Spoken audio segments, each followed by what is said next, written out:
Okay, so what I'm hoping this does is walk through on how to use the document we created in Google Docs in order to fill names in with the roster. So I'm just going to give you the minimal or kind of the basics of how to use the document. And we can talk about this more at the next board meeting, but hopefully this illustrates how useful it can be. So what I'm going to do is I'm going to start you from the point of what you will receive in your email, and then where to go from there and kind of what to do from there. So I'm going to move the screen on over to my email. So you should receive in your email a message that should come in. It'll probably come from this email account because that's what's for Google. Whenever I log in, that's my Gmail account. So that's what it registers or identifies me as. And it'll send you this message.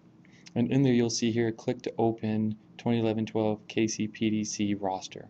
Okay, so go ahead and click that link, and that will directly drop you into the Excel document that Jill kindly created within Google Docs. So I'm going to do that. Okay, so kind of disregard that little blurb right there. I had to close that tab out. So I'm going to do that now. So I'm going to click on the link. And my computer's going to think about it, and there we are. So you can see now that this is what the document looks like. So a little bit maybe different than other Excel spreadsheets you may be familiar with, but pretty much the same core components are there. And so at the top, in the formula box here, you have the title, Kansas City Professional Development, as well as across the top of the document. You have here, Jill's done, I think, a great job of outlining this in quite a bit of detail. So you have the session name, you have the date and the time of the session, okay? You have the location, all right? And notice this one here is not an actual session. This was a mock one that Jill had created. And then you have the presenter's name, okay? So all that information would appear at the top of each and every form. If you look down, then you start to see the schools are broken out. So as I scroll down, you see, so Baker has 1, 2, 3, 4, 5 slots. So the attendee's last name, the attendee's first name. So I could type in right here, and all I did was click on this, and then start typing, and then click off it, and you see that it drops the name right there on the line. So anytime you see the box highlighted like this or outlined in blue, it means you're typing in it. That you're adding content to that field, same as what you see up here, okay, just like an Excel spreadsheet. You could just type it in up here and it would drop in. Okay, so notice that saves my name, all right, or I'll show you how it's actually saving right now, but I'll show you that in a second. So as you scroll down, you'd be able to see your name for your university in any location. Now the other nice thing that Jill's put in here, and say you wanted to delete, so let's cover that. So say you wanted to delete, it'd be the same thing, highlight, notice highlight up here, backspace, it takes it away. Okay, or even down here, say I want to delete down here, just hit the backspace and it'll take it away. Okay, so it works very similar that way. You'll notice down here that Jill's kind of already begun building out some tabs. So literally just like with a spreadsheet, by clicking on the tab, it switches the frame, so it switches to the different sign-in sheet. Okay, so I'm going to go back to sample roster. Couple other little things along the bottom here I want to show you. Let me move your screen over to the right. Little arrows here let you click through so that you can see the list. The list of tabs or pages that have been created for this booklet. Here would allow you to begin a new sheet. If you clicked on this, it would add a new blank sheet that you could then fill in, so we could add events. By clicking on this, it gives you more of a vertical list of all the events so that you can see all the events so far that have been filled in with dates, you know, STP, FTP noted, the name of the event, and then the dates. And the dates are a little awkward, but at the 09, 15, 11, there's just not the marker to break those up. So all that's there. Now some more function. Well, while we're over here, let me show you this. So you can see up here where it says saved seconds ago and saved. So Google Docs will automatically save an item. So if you see here, I'm going to type in my name, spell it, and then you see it says save 2 minutes ago. Well, I can click save now, and then that will save it. Or I could just leave it, and it'll just automatically every so often save the document itself. So if you know you're going to come in and type one name kind of quick, type the name, then come up here and click save. Okay, if you know you're going to be in here for a little bit, as you type things out, you don't have to worry about it as much. It's kind of just a best practice thing though to hit save so that we know your information is being saved. Anytime you see it say saved, it means that past tense, it's already done it. Whereas if it's doing it, it'll even say saving. Okay, and the other nice little feature you'll see when you log in, the last person to make any edits, their name will be up here, or their account name would be up here. So for instance, it would say last edited by McDuffie C, because that's my account name I use to log into this. So it gives you a nice tracker that way. So let's scroll back over here.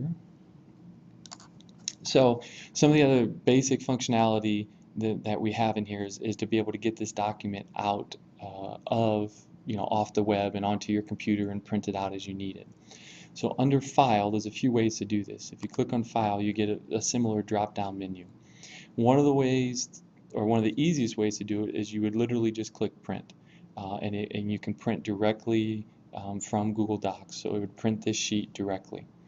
Another one is to hit Save, where you could then save the document to your computer, an external site, or a flash drive, however you wanted to do it. Another one would be to do download as. Now the caveat to download as, it allows you to change the format of the document. So you could download this document just as HTML, which means it would take away all the lines and kind of give you the coding look. You could do download it as an Excel. You could download it as a PDF. So if you wanted to download it as a PDF, save it to your computer, and then print it out, you could do it that way. So it gives you a variety of ways to adjust and download the document. The other nice thing in here for everyone to see is up here where it says See Revision History. By clicking on that, and I'm going to have to move your screen over, by clicking on that, this box over here pops up along the right hand side, and it gives you a breakdown of all that you can see, all the revision, the dates and the times, any kind of edit has been made. So anytime Google Docs would have saved some kind of edit, it notes it over here. And then by clicking on that, you could go back to restore this revision, which means it would take the document and revert it back to that. So if there's ever a mistake made, we could go back and adjust it. So you can see today I was in here at 9:10 and 9:24. And so it gives you those dates and who was in there. It even breaks it out. If there were multiple people in here at the same time, my edits would be in green, and then the people, the other folks that would have been editing would have a color associated with them too. So it even breaks out the edits, who made them, and color codes them, which is kind of nice. And to close out of this, you would just simply hit the X, and it will keep its current version unless you tell it to revert back. So there's a way to go back if an error is made and retrieve information if need be. To share. So if some of you want to share this with anyone that may be assisting you in your department or anything like that, if you come up here, and this is how I would have done it to send the email to everyone.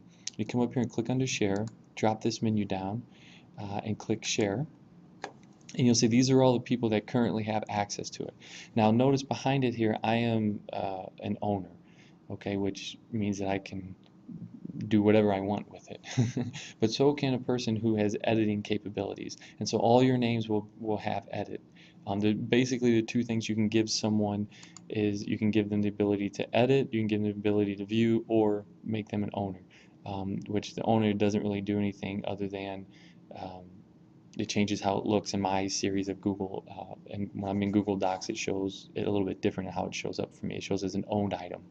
And so if I ever tried to delete this or get rid of it, or if anyone tried to delete it or get rid of it, it's always going to send you a reminder saying, hold on, you're sharing this with everyone. So do you just want to delete it from yourself, or do you want to delete it from everyone? So that way you can remove people that way and still keep it for everyone else.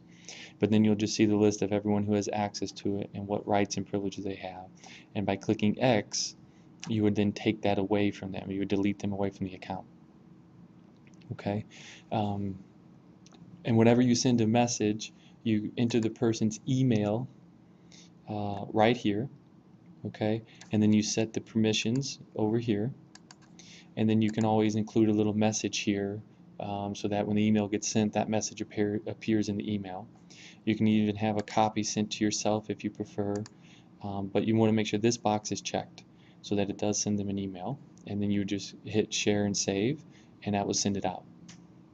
Okay, so I went through that stuff kind of quick, so if there are any questions, let me know, but I wanted to show or highlight the basic elements of what it can do, and hopefully it's simple enough that we can adopt it.